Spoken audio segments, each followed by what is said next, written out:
Newsmax crushes Fox News. It's true.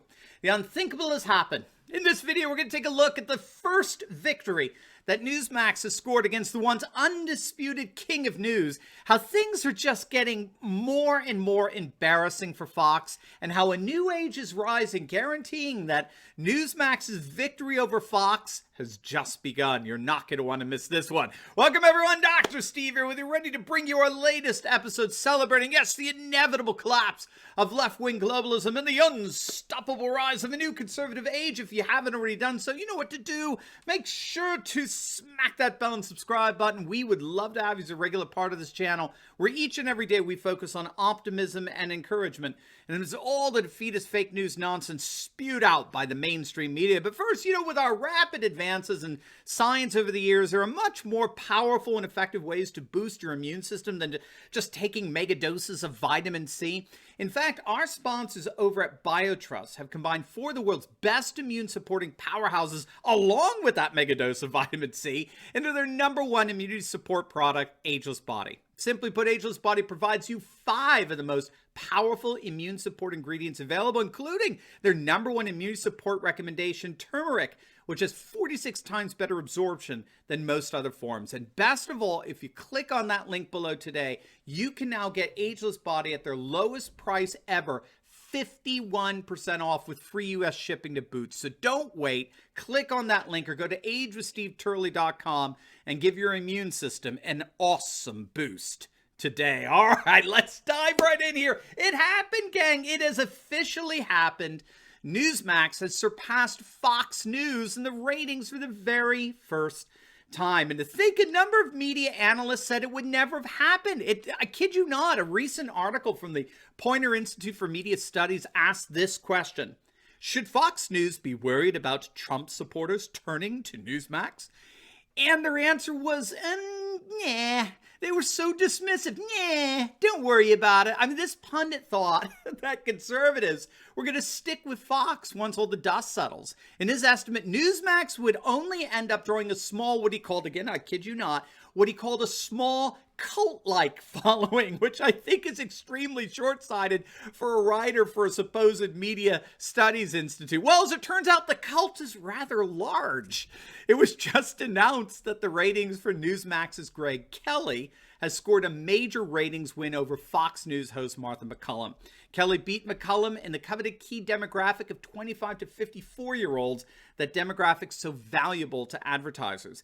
Kelly averaged 229,000 of those viewers, while McCallum averaged 203,000. A difference, I mean, it's getting upwards of 30,000 viewers from this coveted demographic. Not bad at all, I must say. And even CNN recognized that before the election, I mean, let's face it, Fox and Newsmax weren't even in the same league. Fox was this multi-billion-dollar enterprise. Newsmax, shall we say, was just a bit more of a humble venture. So, but then that impulsive call by the Fox News decision desk on election night that gave Arizona to Biden and changed the whole narrative, the whole momentum of the election, that was it. That was all, as it turned, a massive portion of Fox viewers just couldn't stand it anymore. So obviously, there's been a massive exodus from Fox. According to ABC News, just days after the election, Fox's daytime viewership dropped a whopping 32% from the 2 weeks prior to Election Day to the 2 weeks after this, according to the Nielsen ratings. If you can believe it, Fox is now consistently behind CNN and MSNBC in their daytime viewership. We mentioned this on an earlier video that things are so bad for Fox News that a petulant and crotchety embarrassment like Joe Scarborough and his MSNBC show is actually beating Fox and Friends for the first time in 20 years. I mean, that's how bad it is. When CNN made the announcement that Biden won the weekend following the election, which proved to be one of the most news-filled days of the week, Fox News actually experienced one of its worst-rated weekends ever. Astonishingly, Fox News came in a distant third place to CNN and MSNBC on that weekend after the election. Again, just to give you a sense of how far the mighty have fallen here, in the days leading up to Tuesday's election, Fox News averaged more than double the viewership of CNN and MSNBC. Chris Wallace continues to embarrass himself, further alienating whatever remaining audience that they have.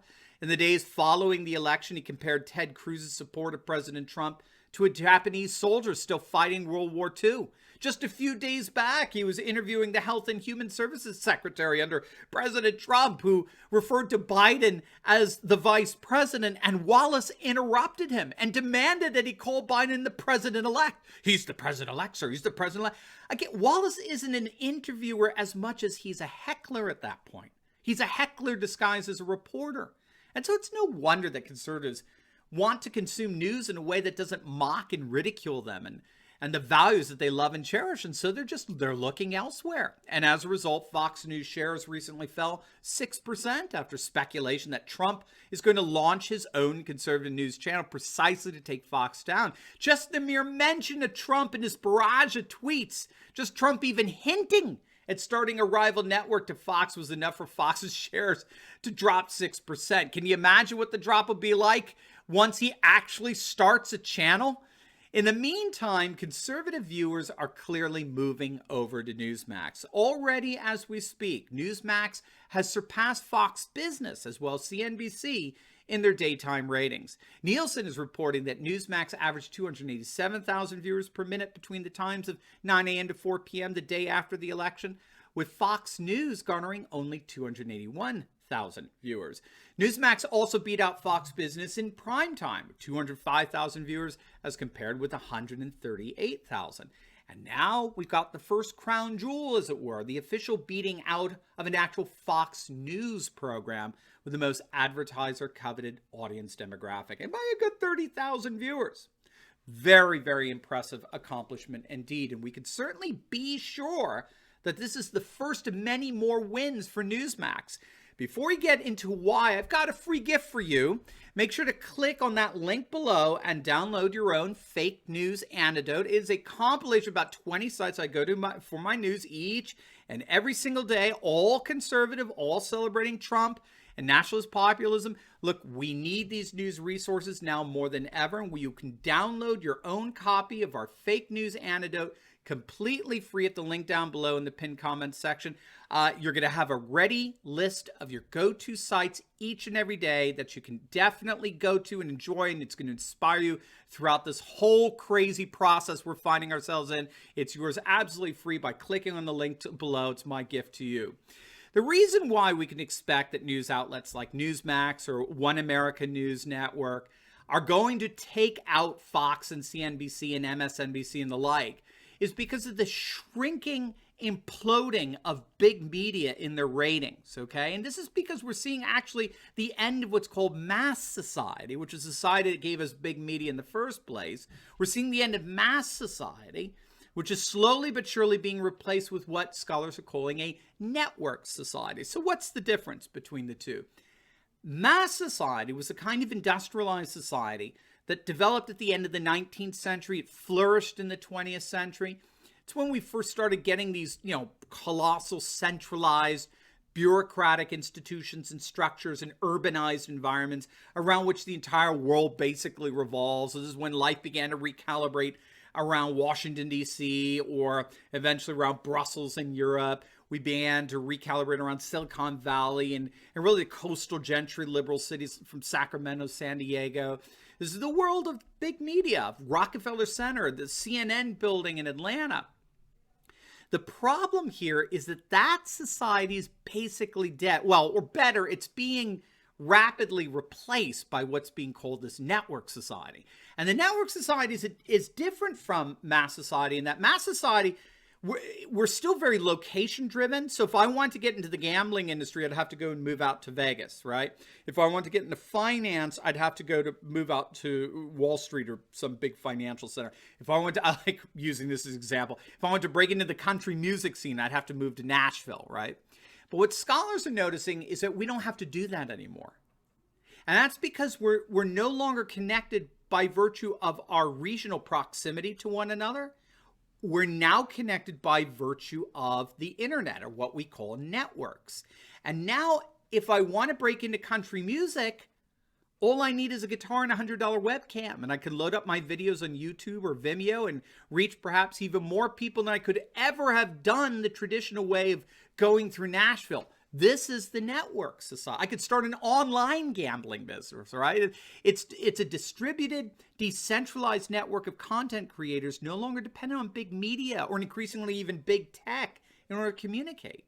And so what this means is that decentralized content creators like what we have here on YouTube or on Rumble or Parler or BitChute and a whole host of other platforms, which are really just beginning, we're the future of news. We're the future of political commentary.